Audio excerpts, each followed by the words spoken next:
asalaamaaleykum mbokk yi dañu leen di siyaar bu baax a baax di leen wax ngeen dal jàmm su Sport 221 ñeenteelu bëccëg bu Ligue 1 bi doon nañ ko jeexal ci altine bi ci noonu Dakar Sacré-Cœur mooy daan AS Pikine ñaari bal ci dara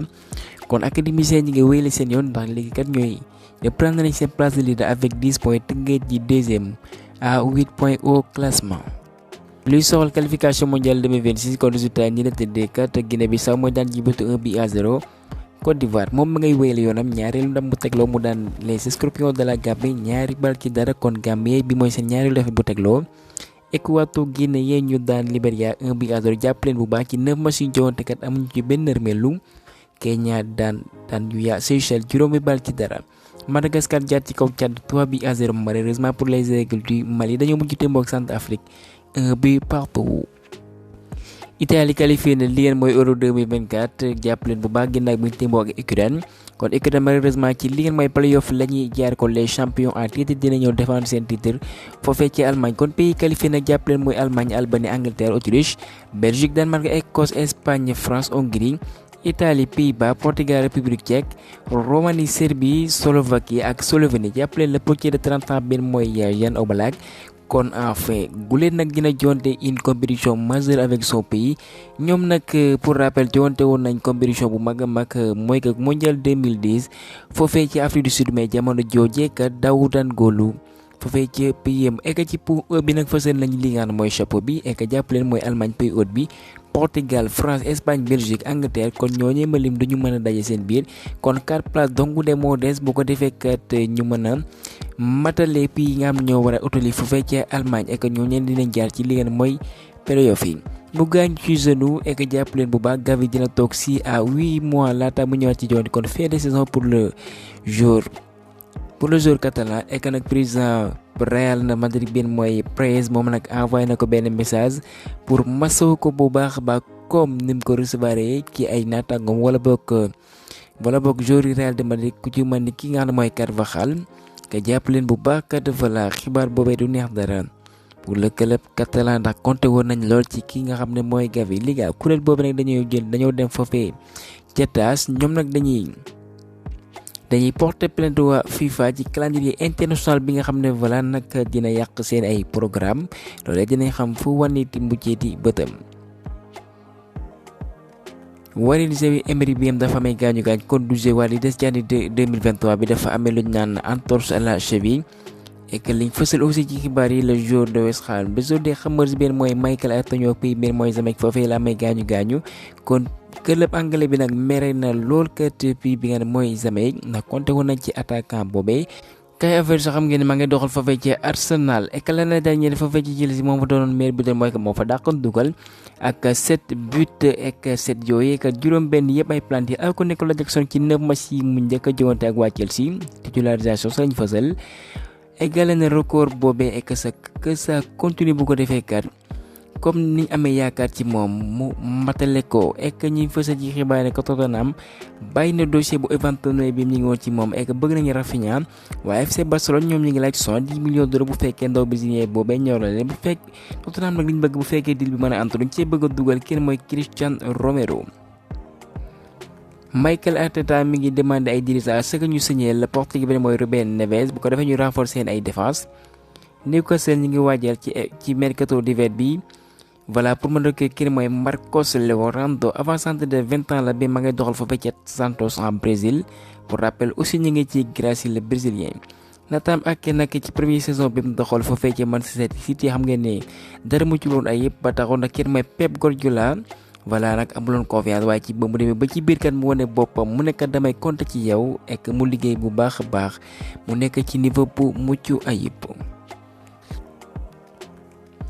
Marcel Brands lay uyoo moom kat moo ne woon fi ne woon directeur de football foofa ci Everton mu ne été 2021 dañ doon def ay nasi pexe bu ko defee kenn mooy Luis Diaz ñëw foofa ci Everton waaye ka nga xam ne moo ne woon seen coach di Rafa Benitez mu nekkat ndogal boobee kat d'accord ci benn yoon ndax xamul qualité colombien boobee ek nañ ko waxti di rëccu nañ ko ndax moom maa ngay wane boppam foofee ci Liverpool. L'Espagnol Igor Bueno moom kat xaatimaa na contrat buy dem ba 2028 ak waa Wolverhampton Benjamin Mendy dafa jël ndogal ne kat dafay laaj club am benn baax na fa dox mi Manchester City ay actu ay weeru salaire yi nga xam ne kat fay ñu ko et que kat dina leen yóbbu fu mbaax na doonee benn UEFA dañoo jël ndogal ne euro bi kat voilà ñaar fukki joueur ak ñett lañu may sélection bu nekk kat nga wóolu leen kon coach su portugais bi nga xam ne Portugal benn mooy Roberto Martinez mu ne ci tànneef boobee nag voilà du ci kontaan dara ndax kat ñëw am nañ ay joueurs yi am nañ xarañte bu mucc ay mën nañ indi jàppale ci foofee ci Portugal waaye nag benn liggéey bi nga xam ne nag ñoom dinañ ko def ndax kuy def tànneef kat voilà yaay éliminé ci Cristiano Ronaldo mu ne nag moom kat ni mu koy jàppale mooy que benn joueur bi nga xam ko xiif bii la mi ngi mën ne ku nekk ci fukki at ak juróom-ñett bam ci tollu dëgg di wane boppam kon ci jamono ji kat Chris dafay lakke ndax actuellement kat jàpp leen ci Euro 2024 mooy kat ci qualification yi dugal na fukki ba ci juróom-ñeenti match yi nga xam ne jonte na ko ak PM.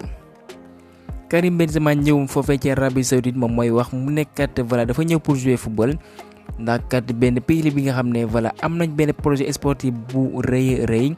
kon nag mu ne Arabie Saoudite moo ñaareelu pays ndax mu ne foofee vraiment li fay dund mucc na ayib lool ndax benn pays bi nga xam ne bëgg nañ football vraiment ils sont passionnés. Eden Hazard ñu laaj ko ndax dafay utile foofee ci Arabie Saoudite mu ne am na xaalis bu doy kat pour mën a yar ay doomam kon loolee voilà benn classe lañ ko mën a jàppee. Vinicius Junior moom nag Real de Madrid bi dugal nag voilà impliqué na ci 31% bu ñu soxandikoo ci Opta. jàpp leen bu baax xayma boobee kat mu ngi koy fësal di tàmbalee saison 2021 ba jamono bu ñuy wax ni et que jot na dugal 51 but moo amal 38 passes décisives. Lionel Messi mu ne dafay jaay mayo yi doon na ko jogante foofee ci Qatar ñu koy xayma nag ci $10 millions et que mayo yooyu nag dinañ ko exposé bu ko defee kat ñu mën ko jaay képp ku teg ay koppar voilà foofee pays bu ci mën ni Arabie Saoudite, Mexique, Australie, Pays-Bas, Croatie de même que France et que buñ ci jógee nag xaalis yooyu ñuy am nag dinañ ko jébbal benn hôpital bi nga xam ne mu ngi foofee ca Barcelone pour aider ay xale yi nga xam ne vraiment dañuy souffrir benn maladie bu jéggi dayoo ñu koy wooyee des maladies rares. Ambia bi nga xam ne mooy vainqueur de la Coupe de France atum 2007 kon Omar Daf dafa bëgg dundaat lu ni mel moom mii mooy seen coach mu rabitu ni ñoom yegg si nañ fii ci Dakar ndax xam ngeen ne Soudan ñoom amuñu stade bu ñu homologué ñoom kat ñooy dalal les Mauritaniens ci noonee kat match boobu jàpp nañ ko sa mardi partir de 16h GMT liñ fësal ci xibaar yi ku ko bëgg a si rendre c'est gratuit mën nga dem foofee utali ca Diamniadio. ginnaaw gi ba ñu daanee Soudan du Sud ñeenti bal ci dara luy soxal tàmbale éliminatoire pour prochaine coupe du monde. Les champions d'Afrique nag dinañ utali foofee ca Togo bu ko defee que ñu défier leen voilà ci stade bi mooy Kégué de Lomé à partir de 16h GMT. liñ fësal ci xibaar ki war a arbitrer match boobee mooy l'expérimenté algérien bi mooy Moustapha Gorbal bi nga xam ne boo leen fàttaliku ba doon doxal contre Égypte moom il était au sifflet et que nag arbitre bu ñu jigle ndax saa bu arbitre Sénégal gagné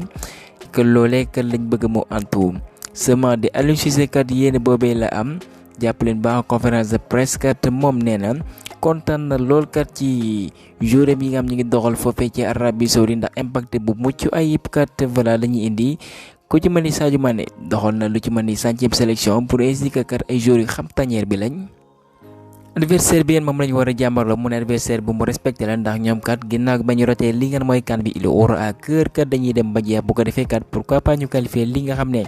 mooy mondial et que jàpp leen ci premier bëccëg ba ñoom Soudan mu ne woon de waaye dañoo égaliser kon ñoom kat dañoo témboon bi partout. loolee dina tax match bi di yomb dara ndax ñoom kat dañuy bëgg relancer wu ci poule bi alors que Sénégal dafa bëgg sànni revanche rawee adversaire am lu bëri pour rabat ci poule boobee di poule B. Soudan benn moo daan RD Congo mooy première en attendant Sénégal di jouer avec 4 points. Amadou Diouf ñu bëri ñu ngi laaj li ajo ci ay xibaar waaye fédération yi yëgu ci yàbbi ginnaaw gi US Sport ba mu fësalee dafa amee entorse que dina toog ab diir laata mu ñëwaat ci joonte waaye nag xibaar yi lañ fësal mooy kat suñ gaynde yi ndaw yi ñu ngi amal seen tàggatu sans pour autant que ñu gis ci Amadou Diouf ek moom mi ngi amal travail individuel comme ni nga fësale ci xibaar yi. Est-ce que benn stratégie rek bu ko defee kat voilà France yaakaar ne kat Sénégal du teg Amara waaye ci njëlbeen bi kat ñu dugal ko loolee lu mën nekkal waaye nag dinañ xam fu waneeti mucciti gëtëm sa waaye dañuy rafetlu bu baax ñëw Diomaye Camara bi nga xam ne ñëw na bu ko defee mu motiver gaynde yi ndaw wi bu ko defee ñu am ndam face au Liosso comme suñ gaynde ni nga defoon ci atum 2002 ñu jaarale ak foofee ñoom dem ci li nga xam ne mooy quart de finale yi. et que jàpp leen Boulaye Dia moom kat kit na rassemblement gaynde comme ni nga ko fasale utile dafa fay ci Italie ginnaaw gi ba mu amee gaañu est-ce que gestion bi nga xam ne neen ci groupe bi est-ce que loolu aussi mënuñu leen ci joxoñ baaraam ndax kat voilà jour yi dañuy ñëw ci tañe di blessé mi ngi bëgg Wule Ndiaye on se rappelle bien le cas de Ismaïla Sarr est-ce que voilà entraînement yi parfois amul maye dara waaye bon faire doucement aussi bu ko defee kat kenn bañ a blessé loolu aussi lu mucc ay ndax xam nañ bu baax Aliou Cissé voilà xam nañ ne vraiment dafa bëgg entraînement du yomb dara kay day dem ba jeex bu ko defee kat suñu ay jowante loolee kat ñu wane ko ci biir terrain bi waaye voilà pas mal de questions à se poser ci gestion bi am ñu koy amal ci suñu ay gaynde waaye nag voilà loolee dafay am on a bien vu le cas de Camavinga blessé dans l'entraînement avec les tricolores. 11 probable moom lañ yaakaar lu Cissé teg ko si jonne face au Togolais kon ci kaay on va voir un certain Edouard Mendy Sagnier bu changé en voilà Kalidou Koulibaly en compagnie de Niakhaté. Est-ce qu'on va jouer avec un piston? Mais bon, avec la carte de la prudence on va voir un certain ki nga xam ne mooy Krépin Diatta, même si c'est pas un latéral de métier, c'est un piston, mais est-ce qu'il va voler comme le Niger contre Soudan? On verra bien. Et qu'à gauche on va voir un certain Jacobs vraiment nag moom mi ngi wane boppam bu baax a baax ci milieu bi nag voilà quelque coppite nag ndar nañ ko cee gis. Lamine Camara, Pathé Ismaïla Ciss en compagnie de ki nga xam ne mooy Pape Matar Sarr, ñoom ñaar ñi nga wane woon nañ seen bopp ci suñu joŋante face au Soudan. ci gauche bi du changé Sadio Mané, Abdou Wade, Ismaïla Sarr et que ci kaw